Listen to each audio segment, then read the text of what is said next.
Sir మీ పేరు? Mahender. Sir మనకి already ఏపీలో అయితే ఎలక్షన్ స్టార్ట్ అయిపోయినాయి సార్. ఒక పక్కన వారావారి ప్రచారాలు ఎన్డీఏ ఏమో కూటమిగా వస్తుంది, జగన్మోహన్ రెడ్డి సింగిల్గా వస్తారంటున్నారు. మీ 5 సంవత్సరాల పరిపాలన, జగన్మోహన్ రెడ్డి పరిపాలన మీరు ఏం అబ్జర్వ్ చేశారు సార్? ఏం గమనించారు? జగన్మోహన్ రెడ్డి ఏం చేసిండు? ఏం లేదు కొద్దిగా. అంతే. మేబీ ఈసారి చంద్రబాబు నాయుడు వస్తాడు అనుకుంటున్నాం మేము కూడా. మ్యాక్సిమం అయితే చంద్రబాబు నాయుడు అనుకున్నాం, కానీ జగన్మోహన్ కూడా కొద్దిగా చిన్న చిన్నవి అయితే మంచిగానే చేసిండు. ఏంటంటే వాళ్ళకి వర్కర్లు అవి ఇవి పెట్టాడు కదా ఈ మధ్యలో. ఇంటింటికి రైసు ప్లస్ పింఛన్స్ అవన్నీ ఇంటికి పంపిస్తుంది కాబట్టి మేము 50-50 ఛాన్స్ అటు ఇటు. చంద్రబాబు నాయుడు కూటమి లేకపోయి ఉంటే ఒంటరిగా పోటీ చేసి ఉంటే బాగుండనొచ్చు. మేబీ ఓట్లు చీలిపోతాయి, ఎందుకంటే కొన్ని సీట్లు వాళ్ళకు కూడా రాలేవు కదా, డివైడ్ అయిపోయినాయి కదా, తెలుగుదేశంకి, బీజేపీకి, జనసేనకి. దానివల్ల కూడా చంద్రబాబు నాయుడికే ప్రాబ్లం అటు ఇటు. మ్యాక్సిమం జగనే ఛాన్సెస్ ఎక్కువ, చెప్పలేం. 50-50 అటు ఇటు. సంక్షేమ పథకాలు అయితే అందే సార్, బట్ అభివృద్ధి లేదని చెప్పేసి అంటున్నారు కదా. ఆ, పథకాలు అయితే చాలా మందికి అందినట్టున్నాయి ఈ మధ్య, రైతులకి దేనికి దానికి దీనికి.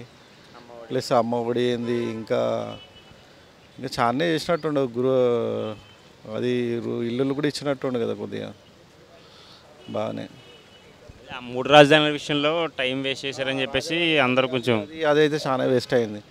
అమరావతి ఉండంగా మళ్ళీ వేస్ట్, వైజాగ్ అనేసి పైసలన్నీ వేస్ట్ చేశారు. అదొకటైతే చాలా వేస్ట్ అయింది. అదేదో ఫస్ట్ అక్కడ కట్టకుండా ఆడగట్టినా ఈడగట్టినా ఒకటే దగ్గర కట్టుంటే బాగుండదు.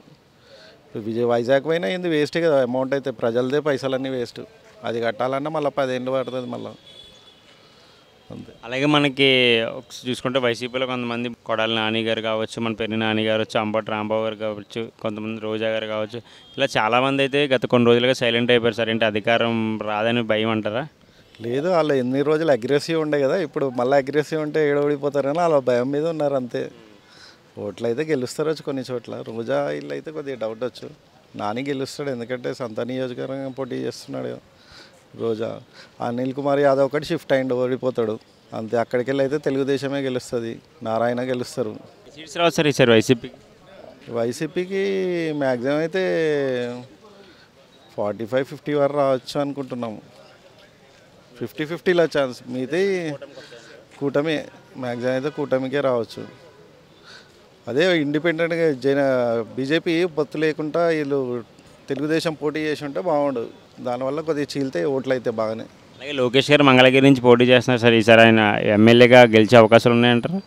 ఆయన అయితే డౌట్ లేదండి.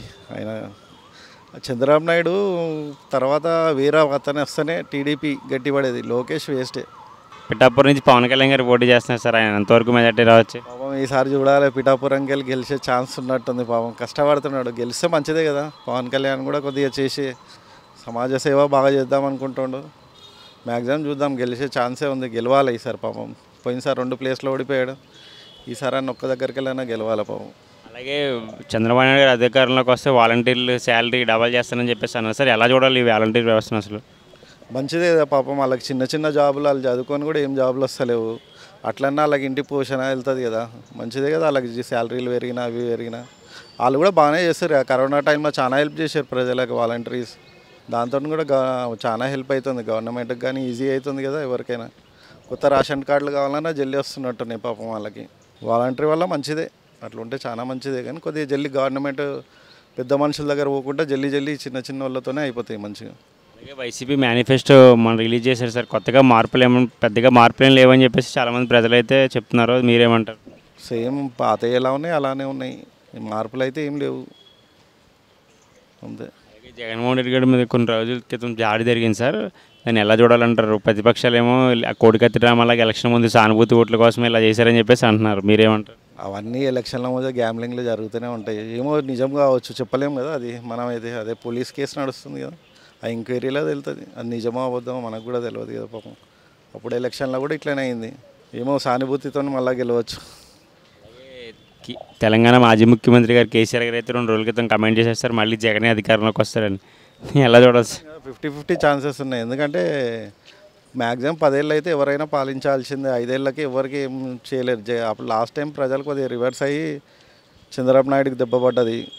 అప్పుడు మినిమం 10 ఏళ్ళు పాలిస్తే చంద్రబాబు నాయుడు కూడా బాగా చేసేవాడు, ఎందుకంటే 5 ఏళ్ళల్లో ఏం చేయగలుగుతాడు ఆయన. అప్పుడు రాజధాని అప్పుడే డివైడ్ అయినాయి పాపం. అంతే టైం సరిపోలేదు, ఇంకే ఫండ్స్ కూడా లేవు కదా అప్పుడు. సార్ ఏదేమైతే ఈసారి ఏపీలో మార్పు రావాలని కోరుకుంటున్నారా మీరు? తెలుగుదేశం వస్తే బాగుంది అనుకుంటాను, చూద్దాం.